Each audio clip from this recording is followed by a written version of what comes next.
So, nutrition in bacteria is the topic. तो इसके बारे में हमने डिस्कस किया था कि दो टाइप का न्यूट्रिशन होता है, ऑटोट्रोपिक एंड हेटेरोट्रोपिक। ऑटोट्रोपिक में जो बैक्टीरिया होते हैं they have the capacity to synthesize their food by their own. इसमें भी दो कैटेगरीज आ जाती हैं, photo autotrophic and chemo autotrophic.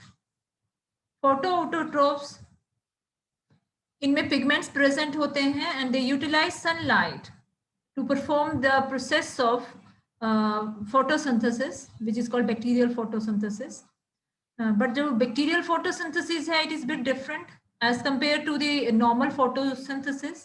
इस केस में जो water है वो use नहीं होता है as hydrogen donor, but water के अलावा कई और like hydrogen sulfide or molecular hydrogen, it can be used as a source of hydrogen. So as water is not used as a source of hydrogen, तो oxygen जो है वो release नहीं होती है।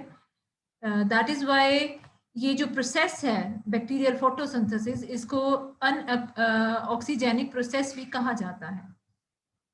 देन इसमें एग्जांपल आ जाता है ग्रीन सल्फर बैक्टीरिया का। ग्रीन सल्फर बैक्टीरिया, इसमें क्लोरोबियम स्पीशीज आ जाती है, क्लोरोस्यूडोमोनास आ जाते हैं। तो दे कंटेन बैक्टीरियोवेडिन, एक पिगमेंट होता है which is similar to that of chlorophyll. And जहाँ पे भी इल्यूमिनेशन हो, लाइट हो, वहाँ पे ये अच्छी तरह से थ्राइव करते हैं, ग्रो करते हैं। एंड जो बैक्टीरिया है, it produce chemical sulphur by removing hydrogen from hydrogen sulphide. तो यहाँ पे जो सोर्स ऑफ हाइड्रोजन होगा वो हाइड्रोजन सल्फाइड है। बैक्टीरिया कार्बन डाइऑक्साइड के साथ इस हाइड्रोजन को बाइंड करेगा and it will result in the formation of glucose, and साथ में सल्फर जो है वो रिलीज हो जाएगी। Second is purple sulphur bacteria. Purple sulphur bacteria का एग्जाम्पल आ जाता है थायोस्पाइरलम and क्रोमेटियम। They contain pigments, bacteria, chlorophyll and carotenoids. So purple sulphur bacteria में जो पिगमेंट होते हैं वो है bacteria, chlorophyll and carotenoid. So in this case bacteria utilized inorganic sulphur compounds और selenium compounds and molecular hydrogen. Next है purple non sulphur bacteria. जो purple non sulphur bacteria है, इसमें एग्जाम्पल आ जाता है रोडोस्पाइरलम का, रोडोमाइक्रोबियम का एंड रोडोस्यूडोमोनास का। इन बैक्टीरियाज में पिगमेंट होता है बैक्टीरियो क्लोरोफिल। एंड जो फोटो रिडक्शन होती है कार्बन डाइऑक्साइड की, ये होती है in the presence of alcohol and organic acid. Means जो सोर्स ऑफ हाइड्रोजन है वो अल्कोहल भी हो सकता है और कोई ऑर्गेनिक एसिड भी हो सकता है। The next category is chemoautotrophic bacteria. As the name suggests, chemo, it means जो ये एनर्जी डिराइव करेगा for the process of synthesis of food, वो एनर्जी केमिकल रिएक्शन से आएगी।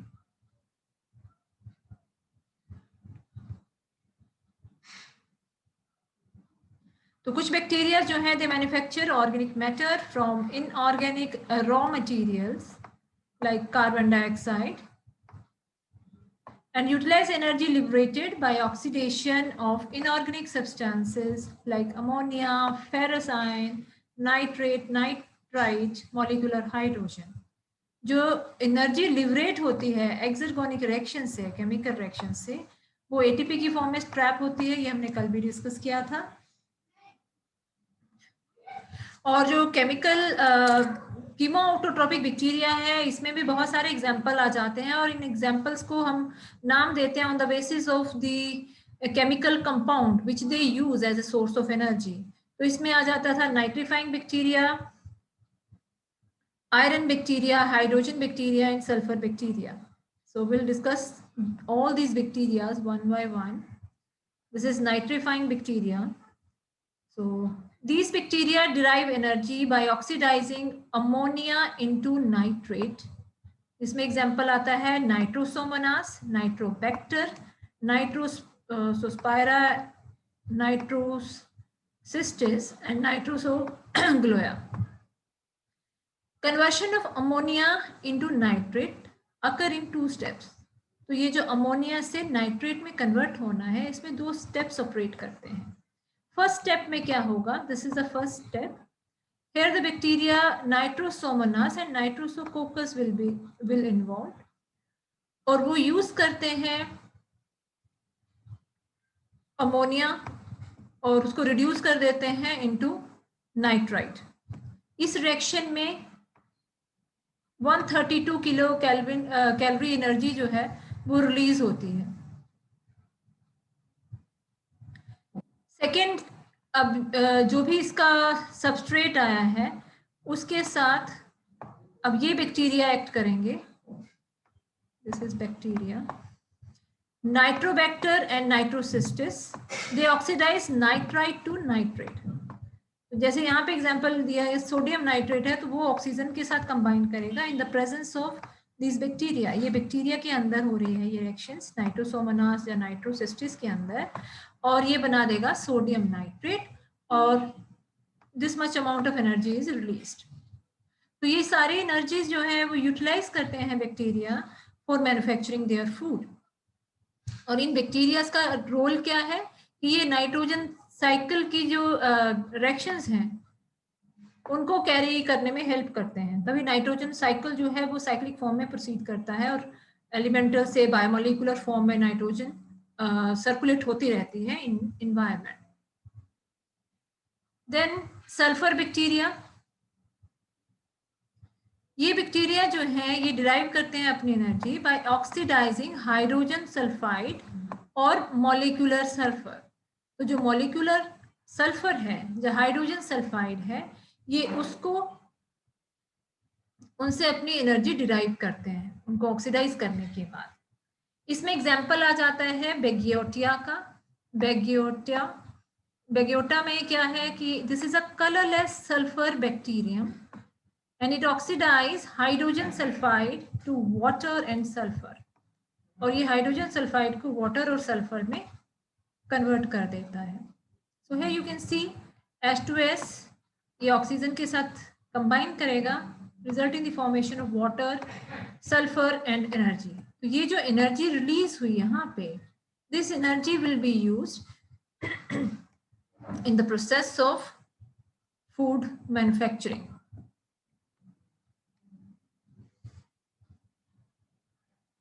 Then another bacteria is iron bacteria.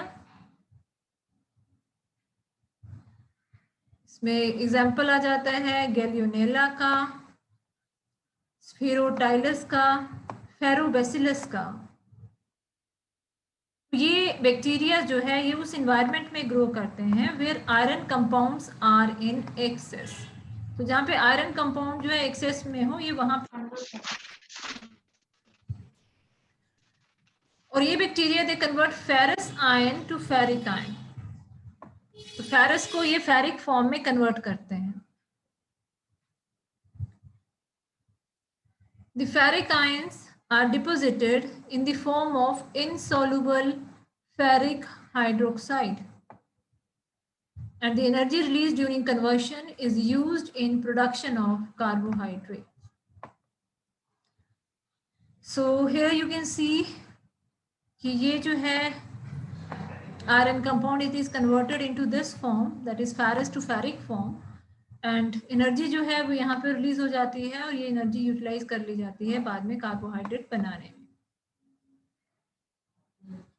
ऐसे ही another example is of hydrogen bacteria. इसमें example आ जाता है हाइड्रोजिनोमोनास का. ये बैक्टीरिया जो है ये मॉलिक्यूलर हाइड्रोजन को ऑक्सीडाइज कर देते हैं इनटू वाटर और उससे एनर्जी रिलीज होती है and this energy is used in the formation of carbohydrates. Another one is carbon bacteria. So ये यहाँ पे आ जाएगा, ये मोनोऑक्साइड है, this is not there. So carbon bacteria जो है ये कार्बन मोनोऑक्साइड को कार्बन डाइऑक्साइड में कन्वर्ट कर देते हैं और एनर्जी लिबरेट करते हैं. इसमें एग्जाम्पल आ जाता है बैसिलस ओलिगोकार्बोफाइलस का. Then another example is of methane bacteria. तो जो मीथेन बैक्टीरिया है, इट्स ऑल्सो कॉल्ड मिथेनोमोनास. इसमें ये जो एग्जाम्पल है मिथेनोमोनास बैक्टीरिया का है. ये यूटिलाइज करता है मीथेन को as a source of carbon and release energy. और ये जो एनर्जी रिलीज होगी वो यूटिलाइज कर लेगा in its process of synthesis of carbohydrate. Then another one is methane producing bacteria. So methane producing bacteria, these are spherical or rod shaped bacteria and which produce methane from hydrogen gas and carbon dioxide.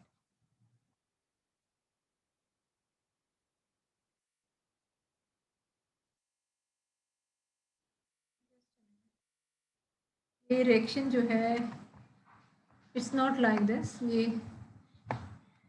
Methane bacteria की है. यहाँ पे जो reaction होगी वो होगी कि carbon dioxide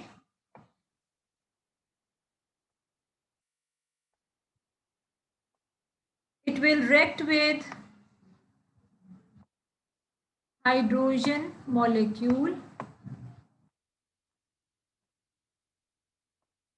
and it results in the formation of methane and water. यहाँ पे मीथेन की प्रोडक्शन होगी. तो जो मीथेन प्रोड्यूसिंग बैक्टीरिया है they produce methane.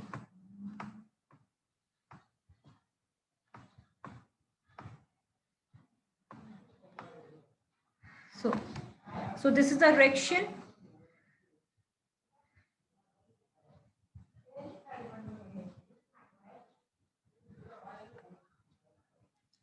So that's all about chemoautotropic bacteria. Now the next category of bacteria is heterotrophic bacteria. Yes. Who will define heterotrophic mode of nutrition?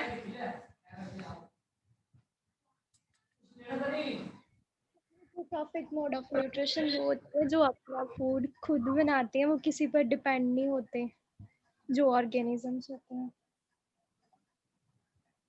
ठीक है. Heterotrophic देव हाँ जी please repeat it. क्या बोला आपने?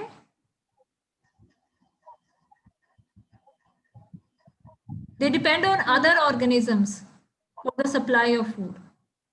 They don't have the ability to manufacture their food by their own. Right? यही बोला था ना? तो जो heterotrophic है, most of the bacteria they cannot synthesize their own organic food. उनमें नहीं है वो capacity, वो नहीं कर पाते हैं hydrogenation of carbon dioxide. उसमें hydrogen add नहीं कर पाते हैं. तो they depends on external organic materials and require at least one organic compound as a source of carbon for their growth and energy. Such bacteria are called heterotrophic bacteria. Heterotrophic bacteria जो होते हैं, they are of three types: parasites, saprotrophs, and symbionts. Before discussing further, tell me what is this parasite? Parasites क्या होते हैं? Parasite are those जो कि as a host work करते हैं दूसरे के ऊपर और उसकी बॉडी से सक्शन लेते हैं as a food.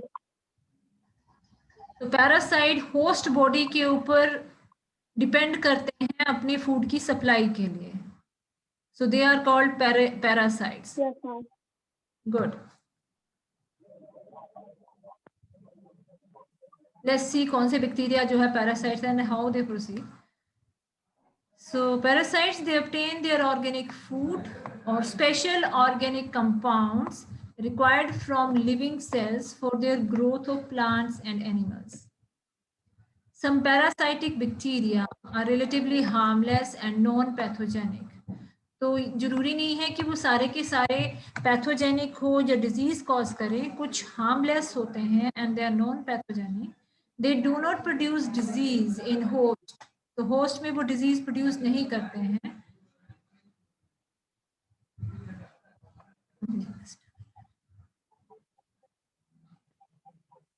Yes. So, however, majority of parasitic bacteria, they are pathogenic and disease causing bacteria. तो वो प्लांट और एनिमल्स में बहुत सारी डिजीजेस कॉज करते हैं और उनको एक्सप्लॉइट करते हैं by secreting poisonous substances called toxins. तो पैरासाइट्स में दोनों कैटेगरीज के आ जाते हैं बैक्टीरिया, पैथोजेनिक भी होंगे, नॉन पैथोजेनिक भी होंगे. अब पैरासाइट्स हैं तो उनके अंदर सब्सटेंसेस होते हैं. So parasites they contain chemical substances, वो एंजाइम्स भी हो सकते हैं, टॉक्सिन्स भी हो सकते हैं और ग्रोथ सब्सटेंसेस भी हो सकते हैं, to establish themselves in the host tissue. So they have these chemicals जो उनको हेल्प करते हैं कि वो होस्ट टिश्यू में अपने आप को एस्टेब्लिश कर सकें, because they have to survive their and they have to get nutrition from their host. Chemicals are aggression to break down connective tissue, leukocytes to kill host phagocytes, and streptokinase to prevent blood clotting, and cellulase to digest cellulose. तो ये जो parasites हैं इसके अंदर present हैं, parasite के अंदर ये केमिकल्स प्रेजेंट होते हैं जो उसकी सर्वाइवल में हेल्प करते हैं अपने होस्ट के अंदर. कुछ पैरासाइट्स के एग्जांपल यहाँ पे मैंने एनलिस्ट किए हैं, जैसे निमोनिया उसको कॉज करता है स्ट्रेप्टोकोकस निमोनी. ऐसे टाइफाइड जो है सैल्मोनेला टाइफी.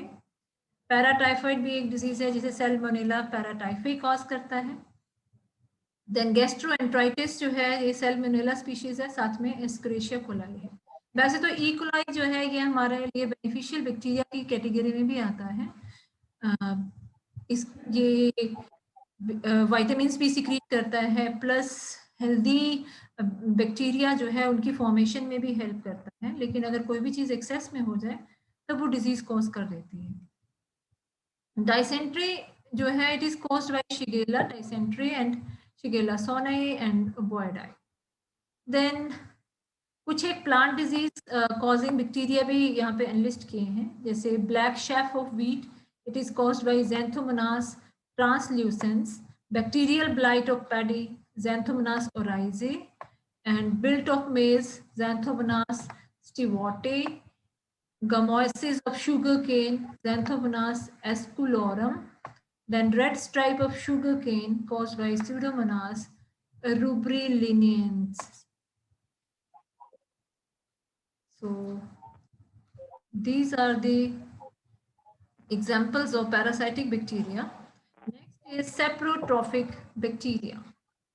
अब saprotrophic में क्या होता है कि कुछ एक बैक्टीरिया जो है वो अपनी न्यूट्रिशनल रिक्वायरमेंट को फिल करते हैं from dead organic matter. Dead organic matter से न्यूट्रिएंट्स विड्रॉ करेंगे.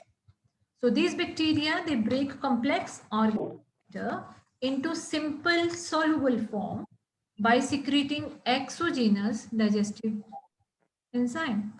तो ये एक्सोजीनस डाइजेस्टिव एंजाइम सिक्रीट करके जो कॉम्प्लेक्स ऑर्गेनिक मैटर है उसको सिंपल में कन्वर्ट करते हैं. Then they absorb simple nutrient molecules and assimilate them. तो वो जो सिंपल न्यूट्रिएंट मॉलिक्यूल है उनको वो अब्सॉर्ब करते हैं और उसको एसिमिलेट कर लेते हैं inside the body. During assimilation, bacterial cell oxidize the organic matter to obtain energy.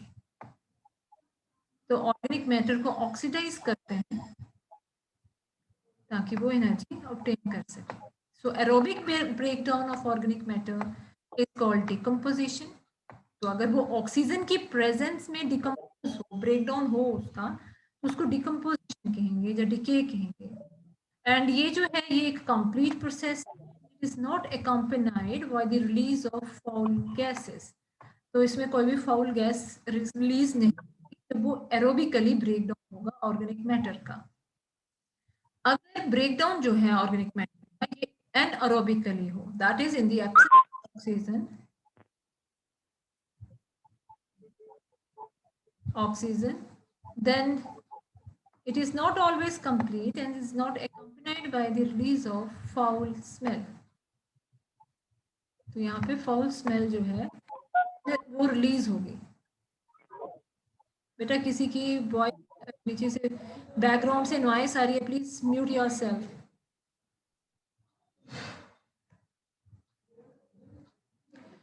Anaerobic breakdown of carbohydrates is usually called fermentation. तो जब ऑक्सीजन के एब्सेंस में ब्रेकडाउन होता है कार्बोहाइड्रेट का तो उसको फर्मेंटेशन कहते हैं. And whereas that of proteins it is called putrefaction. ये दो टर्म्स आ गई कि अगर कार्बोहाइड्रेट का ब्रेकडाउन है that is called fermentation, and if the substrate is protein then that process is called as putrefaction. अब putrefaction में क्या है? During putrefaction the putrefying bacteria cause degradation of proteins in the absence of oxygen, that we all are aware of, क्योंकि ये anaerobic की category में fall करता है तो इट मीन्स ऑक्सीजन की एब्सेंस होगी. And convert protein into simple ammonium compound accompanied by the evolution of foul gases. और foul gases कौन कौन सी है यहाँ पे? हाइड्रोजन सल्फाइड है, मीथेन है, अमोनिया है, हाइड्रोजन है. तो ये गैसेस भी रिलीज होंगी जब पट्रीफेक्शन होगी. The decomposition caused by bacteria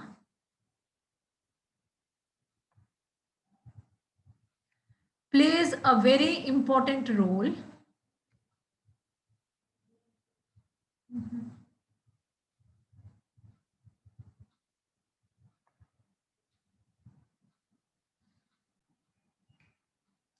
So decomposition caused by bacteria plays a very important role in nature by recycling the matter in ecosystem.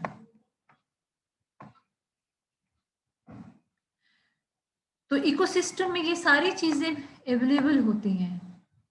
Carbohydrate भी होता है, प्रोटीन भी है जो कि वेस्ट मटेरियल है विच इज अवेलेबल. तो उनकी डिकम्पोजिशन में बैक्टीरिया बहुत ही इंपॉर्टेंट रोल प्ले करता है, तभी जो हमारा इकोसिस्टम है वो क्लीन रहता है. अदरवाइज जितना गार्बेज प्रोड्यूस करते हैं हम लोग भी, और वैसे भी नेचर में प्रोड्यूस होता है नेचुरली थ्रू नेचुरल फिनोमेना, तो वो जो गार्बेज है वो पाइल अप कर जाए तो हमारी जो अर्थ है it won't be a good place to live. तो it is just because of this micro organism कि ये एक अभी भी still it is a better place. So it also provide inorganic molecules to photosynthesizing organisms. क्योंकि ये decomposition के process में ऑर्गेनिक कंपाउंड को इनऑर्गेनिक कंपाउंड में ब्रेक कर देता है. तो जो इनऑर्गेनिक कंपाउंड है वो फोटोसिंथेसाइजिंग ऑर्गेनिज्म उसे यूटिलाइज कर लेते हैं for the process of photosynthesis. The decaying properties of bacteria is also used in ripening of cheese, curing of tobacco and retting of flax. तो बहुत सारे मैकेनिज्म्स हैं जहाँ पे बैक्टीरिया को यूटिलाइज किया जा सकता है और वो हमारे लिए इकोनॉमिकली बहुत ही यूजफुल प्रोडक्ट जो है वो जनरेट कर देते हैं. Some free living bacteria जैसे कि एजोटोबैक्टर है, क्लोस्ट्रीडियम है, एरोबैक्टर है, they fix atmospheric nitrogen and improve fertility of soil. So अगर किसी सॉइल में नाइट्रोजन की कमी है जैसे हो जाती है फ्रीक्वेंट क्रॉप के कारण, तो हम उस सॉइल में ये वाले बैक्टीरिया इंट्रोड्यूस भी कर सकते हैं ताकि वो एटमॉस्फेरिक नाइट्रोजन को फिक्स कर सके और जो सॉइल की फर्टिलिटी है उसको वो इम्प्रूव कर सके. Then another example is of symbiotic bacteria. Yes, symbiosis you all are aware of. It is a phenomena in which two organisms live in close association in such a way that both the partners get mutual benefit from this association. इसमें क्या होता है कि दोनों जो organisms हैं वो एक दूसरे से benefit, they got benefit from each other, some mutual benefit वाली पार्टनरशिप है, एक दूसरे को बेनिफिट पहुंचाते हैं. इसमें 3 एग्जाम्पल यहाँ पे मैंने कोट किए हैं. पहला एग्जाम्पल रिजोबियम का है जो कि लेग्यूमिनस प्लांट्स में होता है. So can anybody tell me the phenomena how this rhizobium help in nitrogen fixation in leguminous plants? आप लोगों ने पढ़ा होगा पहले।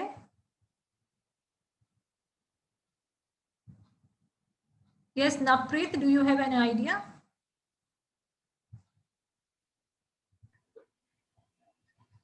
मैम नो, याद नहीं आ रहा। नहीं याद आ रहा, चलो कोई बात नहीं। मैम यस हम राइजोबियम के साथ सिम्बायोटिक एसोसिएशन करता है लेट्यूस, हाँ जी, फिर कैसे? और फिर यही इसको सिम्बायोटिक एसोसिएशन करते थ्रू इसको नाइट्रोजन प्रोवाइड कराता है, और वो भी इसको वो क्या नाम फूड प्रोवाइड कराता है।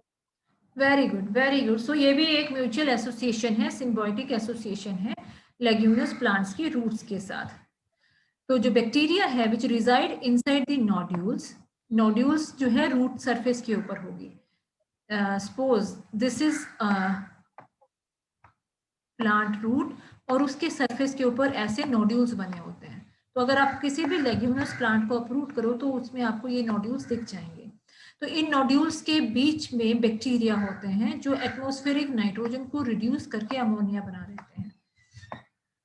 जो भी नाइट्रोजन ये फिक्स करते हैं, it is taken up by the plants. अब प्लांट्स ने इनसे नाइट्रोजन ले ली, इन रिटर्न वो क्या देते हैं? In return they provide nutrients and protection to the bacteria. तो न्यूट्रिएंट्स एंड प्रोटेक्शन जो है वो प्रोवाइड करते हैं बैक्टीरिया को।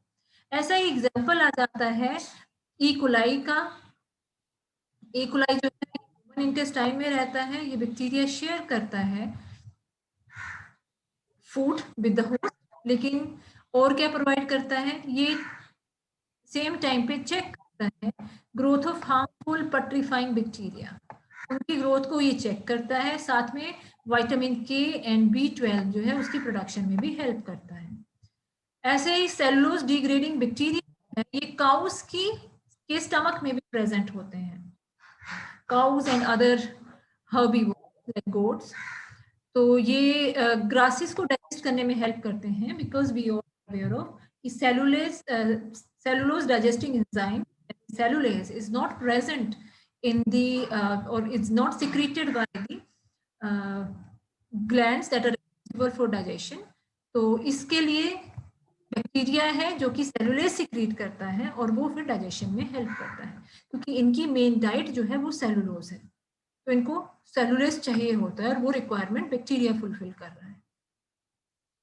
ये रेफरेंस है इसमें, and thank you so much.